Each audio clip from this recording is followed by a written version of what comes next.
Всем привет! Если вы планируете совершить путешествие в Израиль, то вы попали по правильному адресу. Сегодня в этом видео я постараюсь разобрать такие важные вопросы, которые помогут вам лучше спланировать вашу поездку. Будем говорить про деньги, про какие-то полезные жизненные нюансы, про транспорт, про места, которые можно посетить в Израиле и много всего интересного из жизни, что может вам помочь. Первый момент – это безопасность. Многие могут сказать, что Израиль небезопасный, что здесь все время постоянно случаются какие-то нюансы, связанные с арабами, с этими различными группировками. Но если вы спросите у людей, которые здесь живут, то в принципе никто вам не скажет, что здесь не безопасно. Здесь безопасность на высшем уровне. Почему? Потому что везде есть миштара, и везде есть видеокамеры, все это просматривается, наблюдается. Ну и люди сами по себе, они более такие открытые и душевные. Выходя на улицу, ты почти всегда можешь выйти просто в обычных шлепанцах. Тебе не нужно никак готовиться. Вот майка, шлепанцы и пошел себе в ханут за покупками, за продуктами. И я не думаю, что мне надо как-то там быть настороже, что на меня кто-то может напасть. Если ты скажешь израильтянину, что у тебя там небезопасно в стране, он скажет, ну как небезопасно? Безопасно это там происходит в Тель-Авиве. Но если спросишь у того, кто живет в Тель-Авиве, скажешь ему, да вот у тебя тут небезопасно. В принципе, человек скажет, ну почему у меня небезопасно? Я вот тут живу, а все, что происходит плохое, это происходит у нас в Южном Тель-Авиве, возле Тахана Мерказит, с этими инфильтрантами, темнокожими, с арабами, это вот все там. Ну а если ты спросишь у человека, который живет рядом с центральной станцией, с вокзалом, он тебе скажет, ну это все случается только с теми, кто ходит там в определенное время, допустим, когда темно или в подворотне, там, где нету видеокамер. Поэтому, в принципе, это все относительное. Но, поживя в разных городах Израиля, я вам могу сказать, что, в принципе, везде безопасно. В Иерусалиме безопасно, в Эйлате вообще это такая деревня, что там ничего не происходит. Но только недавно что-то там хуситы пошумели, и то все спали, и было все нормально. А вот что действительно может сделать вам проблему, когда вы приедете в Израиль, это высокие цены. У нас здесь цены, я вам скажу так, приличные. Они, наверное, на уровне какой-нибудь Германии. Но вот говорят, что в Германии стоит йогурт 5 евро. Ну и вот у нас в Израиле тоже там 15 шекелей за йогурт. Цены везде очень высокие. Если ты хочешь нормально питаться, вот как турист, если приехал, то лучше всего, наверное, купить какую-то шаверму на улице.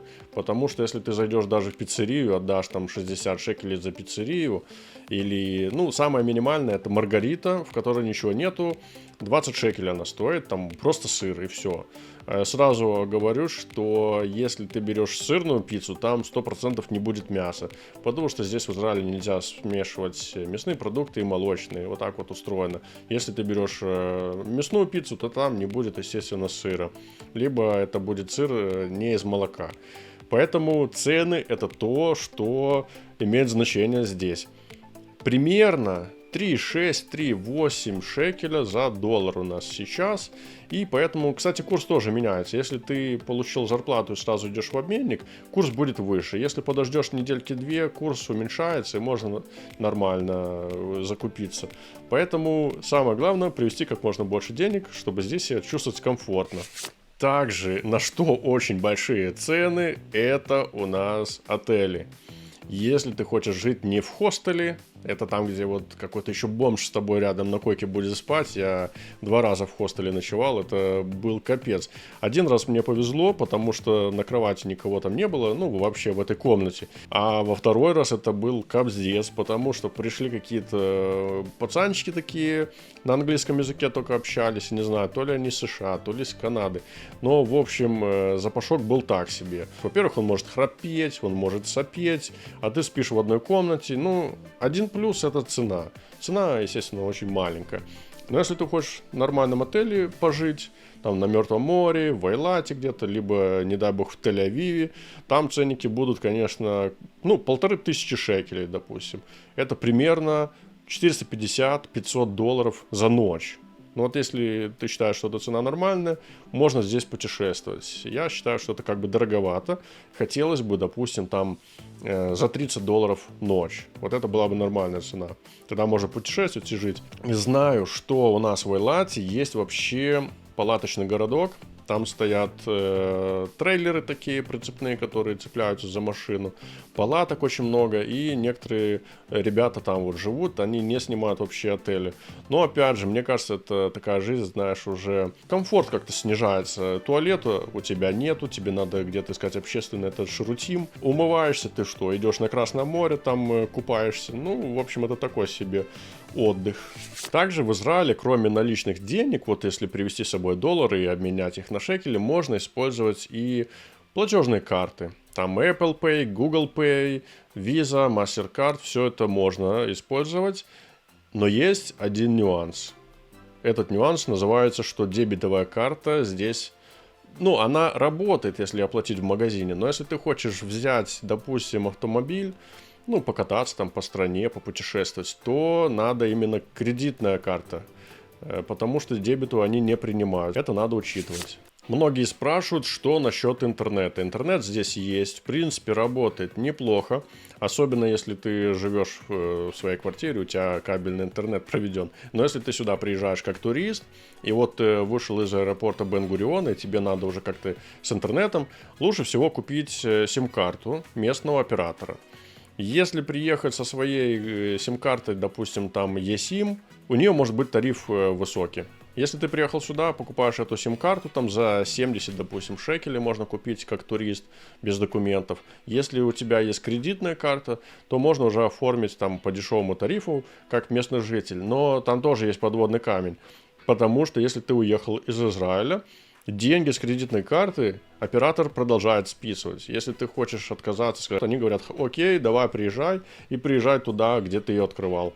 Открывал в Эйлате, давай гони в Эйлат и там ее закрывай. И получается, что чтобы сэкономить там по $20 в месяц, тебе надо потратить деньги на билет, чтобы там ее закрыть.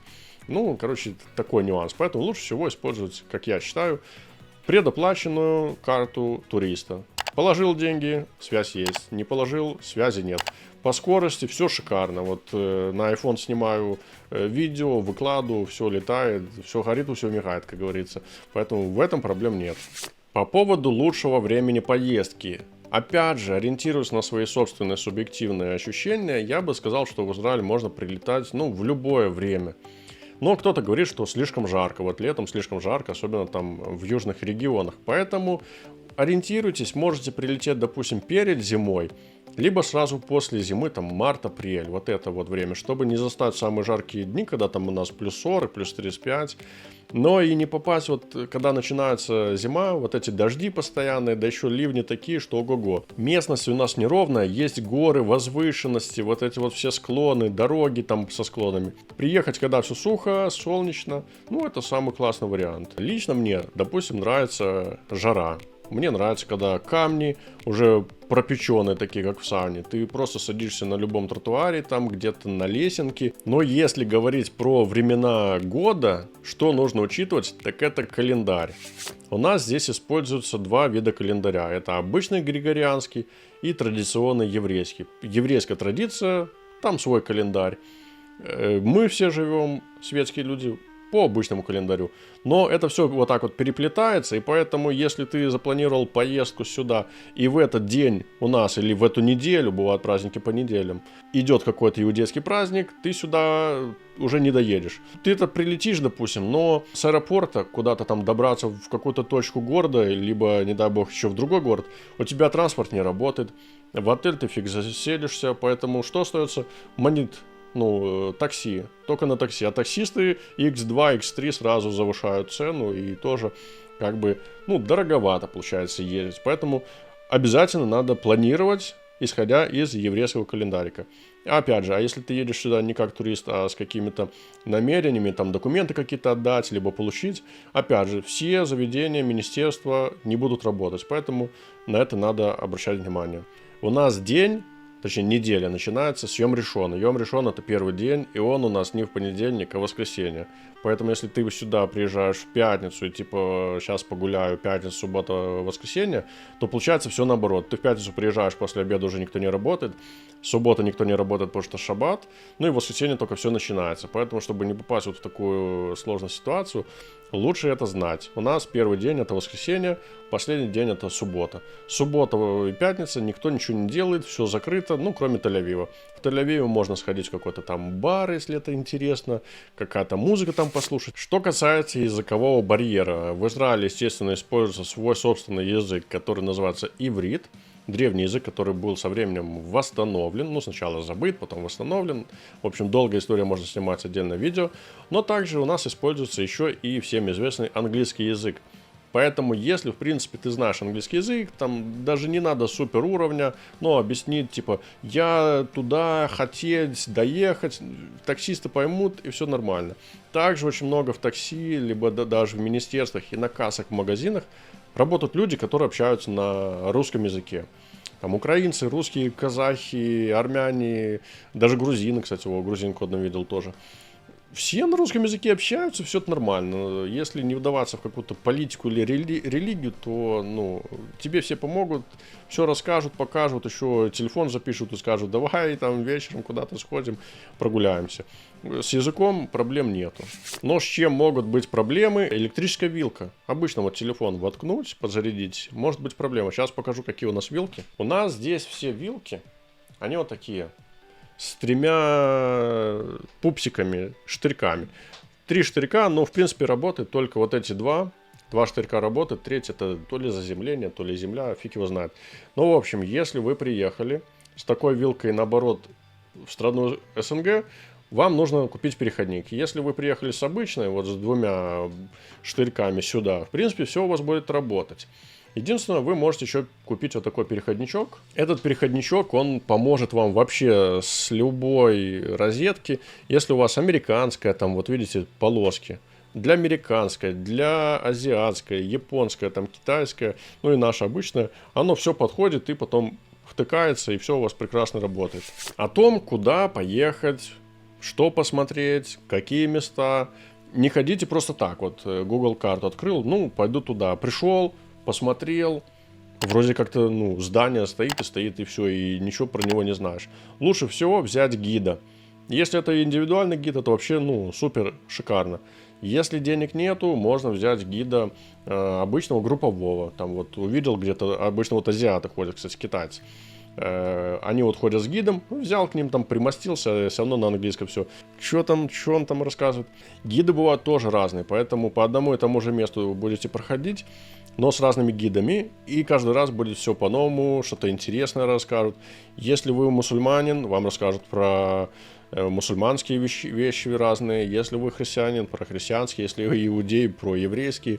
В общем, все будет по-разному. Если вам нравится пустыня, лучше всего поехать туда, где крепость Масада. Там тоже интересная история про нее рассказывается. Там есть руины, что-то восстановленное, небольшие здания. Но вот это вот место, посмотреть, как оно выглядело именно изначально, потому что там остались даже римские укрепления, когда они брали Асада и Масаду. Они построили свой лагерь. И вот до сих пор, там уже 2000 лет прошло, камни эти стоят нетронутые. Если есть что добавить по теме данного видео, напишите в комментариях. Возможно, я про что-то забыл, хотя постарался обо всем рассказать. Как прилететь, как подключить интернет, как общаться, каким транспортом доехать, как не попасть в проблему, если ты приехал в какой-то праздник, куда поехать, что посмотреть. В принципе, про все про это мы с вами поговорили. Всем пока, до новых встреч.